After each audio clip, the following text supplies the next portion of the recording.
Good morning. Glad you could join us. I think I've got a good word. I want to give Max Lucado a shout out, his book, Outlive Your Life. So, Saul, we know him better as the Apostle Paul, but he hated the church. No, he really hated them. He promoted the stoning of Christians, the arrest of Christians. He probably was responsible for the deaths of many Christians. Then he has this spiritual experience. We're not going to go into all that today, but he gets blinded and he's staying at this guy's house. And so the Lord speaks to this guy named Ananias, and he wants him to go there, and he wants him to pray for him, and he basically wants him to go encourage him. So Ananias has some common sense, and here's what he says to the Lord. This is Acts chapter 9, verses 13, then also verse 15. Lord, I've heard from many about this man, how much harm he has done to your saints in Jerusalem. Translated, you got the wrong guy, Jesus. I don't want to go talk to this guy. I mean, I'm the wrong guy and he's the wrong guy. He kills Christians. I don't want to go there.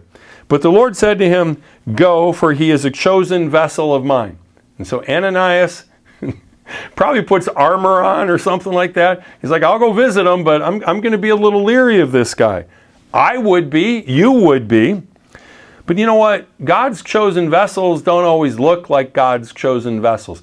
God's chosen vessels don't always have a squeaky clean past. There's not a single one of God's chosen vessels that do, because we're human beings. So they're tarnished, they're cracked, they're kind of messed up. Who is it in your life that you're like, oh, that person, they're too far gone? And, you know, Saul was driven by anger. He's motivated, I think, by hurt. He was eager to root out and persecute the church. You might have some people that really have some negative attitudes around you. I remember doing street ministry this one time. It was actually in Naperville. We're getting ready to go to Jamaica. And we got up there to preach. We got up there to do street drama, and we didn't get a permit. We were going to ask for forgiveness afterwards. And so the police come by right in the middle, and I thought, oh, we're going to get shut down. But we were getting heckled by this crowd. I mean, they were saying things about our mothers and stuff. It was a rough crowd. The police come by. I'm like, we are so busted. The police officer, she says, hey, you folks show a little respect and listen to these people. I felt like the Cowardly Lion. Yeah, you listen to us. Afterwards, I went after the guy in the crowd that had been heckling us the most. Do you know what happened with him? Turns out he opens his gym bag. He goes, I got kicked out of the house today. Showed me his gun. He said, I was planning on killing myself tonight. I prayed with him. Never had a chance to meet him again. This was before cell phones. This was a long time ago. But I'll never forget that night.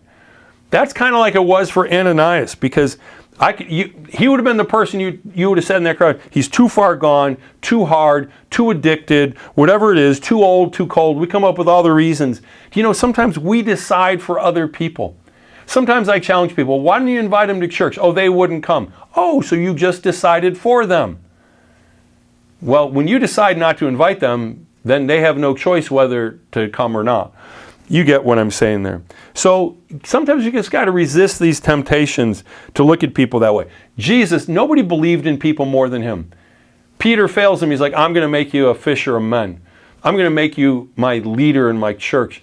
Woman caught in the act of adultery. It's like, I see the potential in you. Nobody else sees it, but I do. So who is it? So don't give up on that person that you think is a Saul. Pray for him. And you know, the fact of the matter is that so talk to this person in your life. Talk to them about Jesus. That's what I did out in Naperville that night. Pray. And remember this.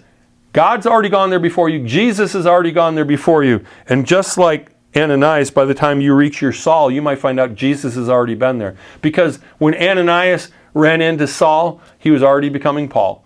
His life had already been turned around. Ananias couldn't believe what he encountered. But he should have, because Jesus sent him there. And Jesus had already done the work.